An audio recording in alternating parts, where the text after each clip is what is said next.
सर्वप्रथम सन्माननीय मुख्यमंत्री देवेंद्रजी फडणवीस साहेब, त्याचबरोबर आमचे प्रदेशाध्यक्ष रवींद्रजी चव्हाण साहेब यांचे खूप खूप मनापासून आभार मानतो. शुभेच्छा त्यांच्याकडनं स्वीकारतो, त्यांचा आशीर्वाद स्वीकारतो. कारण खूप मोठा सन्मान त्यांनी पश्चिम महाराष्ट्राचा, कोल्हापूरचा, माझा आणि संपूर्ण महाडिक परिवाराचा केला आहे.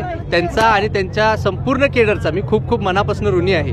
आमदारकीला आणि नगरसेवक पदाला 2 पावलं तुम्ही मागे घेतला, आता फार लांब झेप पुन्हा घ्यायची त्यासाठी सज्ज होत आहे. मला खूप आनंद आहे की माझ्या राजकीय जीवनाची सुरुवात एवढ्या मोठ्या पदापासून होत आहे. मी विधानसभा असेल किंवा महानगरपालिकेची निवडणूक असेल, मला जरी माघार घ्यायला लागली असेल तरीसुद्धा मी निराश झालो नव्हतो. तरीसुद्धा मी पक्षाचं काम करत राहिलो आणि आज परत मला सन्मान्य मुख्यमंत्री महोदयांनी आणि अध्यक्ष महोदयांनी एक खूप मोठी संधी फक्त कोल्हापूर जिल्ह्यापुरतं नाही पण आता संपूर्ण महाराष्ट्र राज्यामध्ये काम करण्यासाठी दिलेली आहे. त्याचा मला फार आनंद आहे. ह्या सर्व गोष्टी जसं आपण सर्वांनी न्यूजच्या माध्यमातून कळालं तसंच मला सुद्धा कळालं.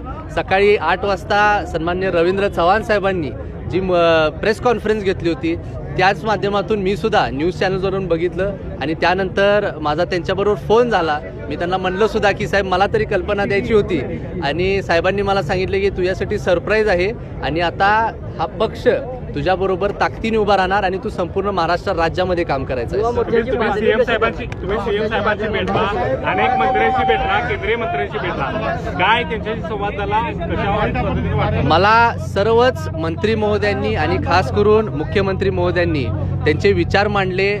भारतीय जनता पार्टीची विचारधारा काय आहे ह्याचा अभ्यास करायला मला सांगितलं आहे. त्याच्याबद्दल काही गोष्टी त्यांनी महत्त्वपूर्ण मला सांगितल्या आणि इथून पुढे येणाऱ्या काळात मी भारतीय जनता पार्टीसाठी खास करून हा पक्ष वाढीसाठी करीन. आम्हाला आता माझं असं टार्गेट आहे की येणाऱ्या 1 वर्षात संपूर्ण राज्यामधनं 1 लाख युवक युवती आता या पक्षामध्ये प्रवेश करतील. हे ध्येयासाठी खास करून